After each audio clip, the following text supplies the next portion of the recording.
Assalamualaikum warahmatullahi wabarakatuh.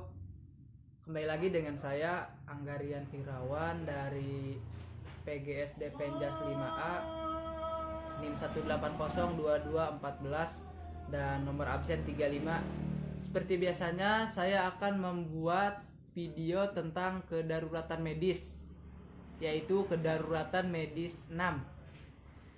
Dalam kedaruratan medis 6 di sini yaitu poin-poin pembahasannya yaitu ada dua, yaitu hipotermia dan tenggelam. Nah, yang saya akan bahas di sini hanya satu, yaitu tentang tenggelam. Nah, tenggelam di sini biasanya ditandai dengan gejala menunjukkan tanda-tanda berupa suara yang keluar akibat panik dan gerakan tubuh menggapai permukaan air untuk meminta pertolongan pada korban tenggelam yang masih tertolong.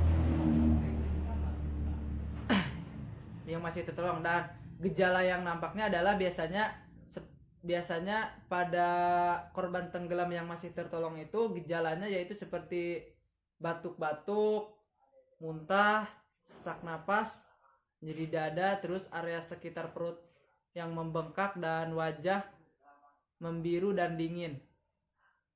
Nah, itu ya untuk gejala yang tertolong. Nah, mungkin untuk gejala yang tidak tertolong biasanya itu korbannya pingsan, tidak sadarkan diri, perut kembung karena kemasukan air, dan wajah pun sangat biru. Nah, jadi untuk kalian semua penting untuk mengetahui tanda, gejala, dan bagaimana pertolongannya untuk tenggelam di sini. Nah, untuk mengetahuinya, mari kita simak ke videonya.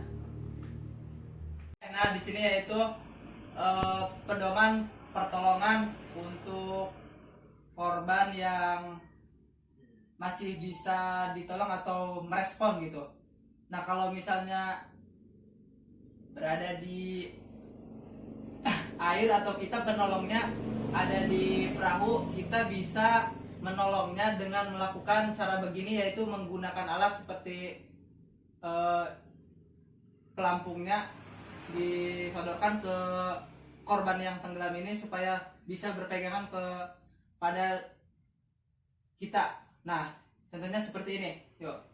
Nah, secara tidak langsung seperti ini. Oke.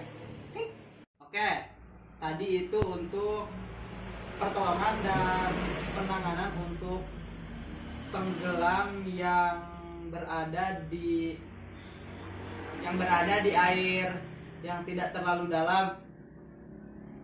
Nah, untuk sekarang yaitu kita bagaimana pertolongan untuk korban yang masih bisa merespon tapi tenggelamnya di air yang sangat dalam. Nah, kita bisa melakukannya dengan melemparkan atau memberikan sebuah tali ke korban supaya dia bisa berpegangan dan bisa naik ke tempat yang aman di sekitaran kita. Oke, misal seperti ini. Yuk.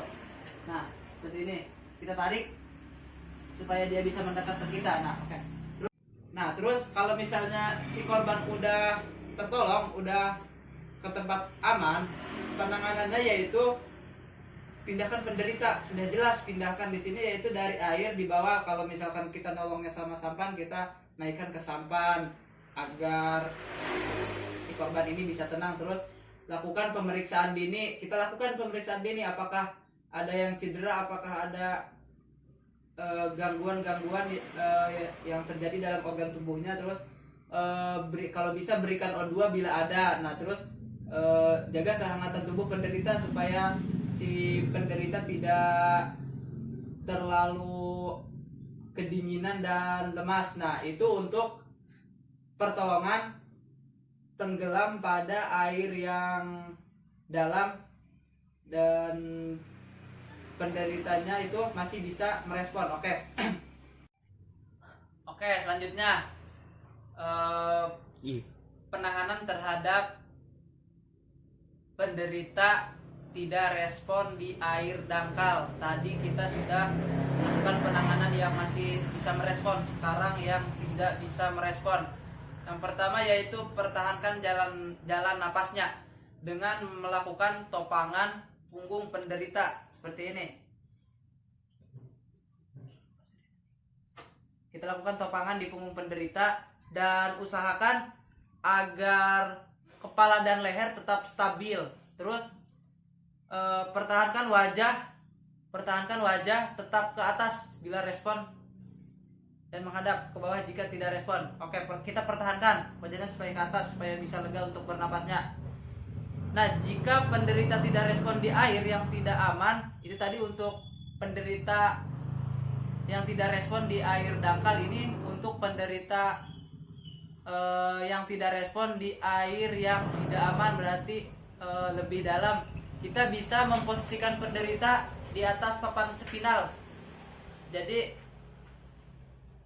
pindahkan dulu penderitanya ke papan spinal, terus setelah dipindahkan ke papan spinal, pindahkan lagi penderita dari air.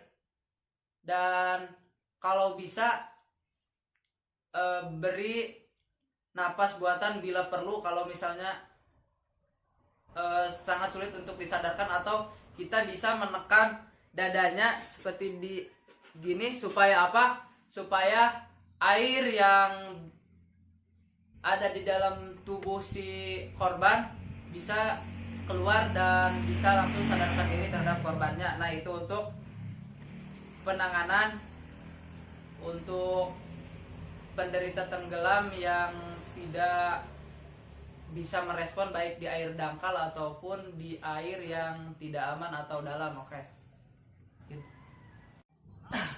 Oke, yang terakhir yaitu jika kalian tenggelam dan tidak ada atau yang menolong tidak kunjung tiba ke kita jangan panik, jangan tegang, tetap bersabar. Dan